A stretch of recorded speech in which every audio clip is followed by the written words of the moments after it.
ಜನಾರ್ದನ್ ರೆಡ್ಡಿ ಈ ರಾಜ್ಯದ ಗಣಿ ಸಂಪತ್ತನ್ನ ಲೂಟಿ ಮಾಡಿ ಜೈಲಿಗೆ ಹೋಗಿ ಬಂದಿರತಕ್ಕಂಥವನು ಇವತ್ತು ಅಪರಾಧ ಆರೋಪಿಯಾಗಿದ್ದಾನೆ.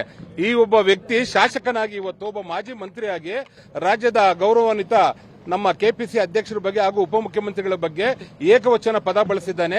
ಏನು ಅದನ್ನ ನಾನು ಮಾಧ್ಯಮ ಮುಂದೆ ಹೇಳಕ್ಕಾಗಲ್ಲ. ಒಬ್ಬ ಜವಾಬ್ದಾರಿ ಸ್ಥಾನದಲ್ಲಿ ಇರತಕ್ಕಂಥ ವ್ಯಕ್ತಿ ಈ ರೀತಿ ಪದ ಬಳಸಿದ್ದಾನೆ.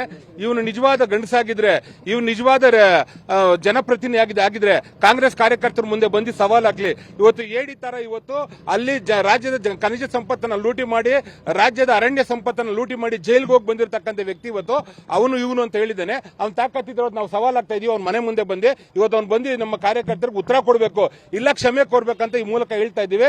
ಆದ್ರೆ ಇವತ್ತು ರಾಜ್ಯದ ಜನ ಗಮನಿಸ್ತಾ ಇದ್ದಾರೆ. ರಾಜ್ಯದಲ್ಲಿ ಲೂಟಿ ಮಾಡಿರ್ತಕ್ಕಂಥ ವ್ಯಕ್ತಿಗಳು, ಭ್ರಷ್ಟಾಚಾರದಲ್ಲಿ ಭಾಗಿಯಾಗಿರ್ತಕ್ಕಂಥ ಎಲ್ಲಾ ವ್ಯಕ್ತಿಗಳು ಇವತ್ತು ಬಳ್ಳಾರಿಯಲ್ಲಿ ಸೇರಿದ್ದಾರೆ.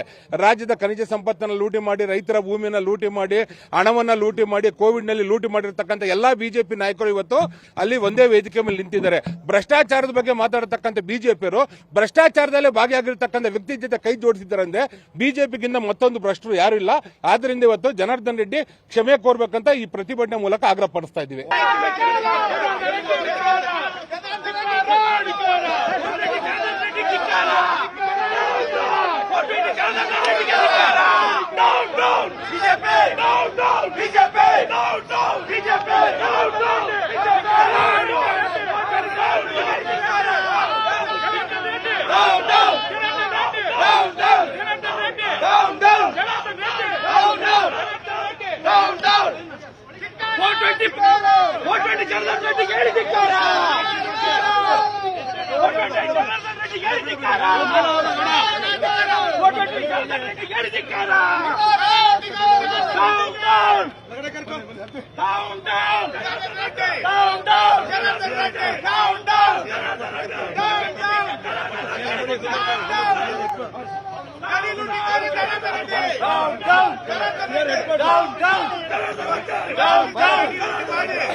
ನಿರ್ಭೀತ, ನಿಷ್ಪಕ್ಷಪಾತ, ವಿಶ್ವಾಸಾರ್ಹ ಸುದ್ದಿಗಳಿಗೆ ಮತ್ತೊಂದು ಹೆಸರಾಗಿರುವಂತ ನ್ಯೂಸ್ 18 ಕನ್ನಡ ಈಗ ಆಪ್ನಲ್ಲೂ ಲಭ್ಯವಿದೆ.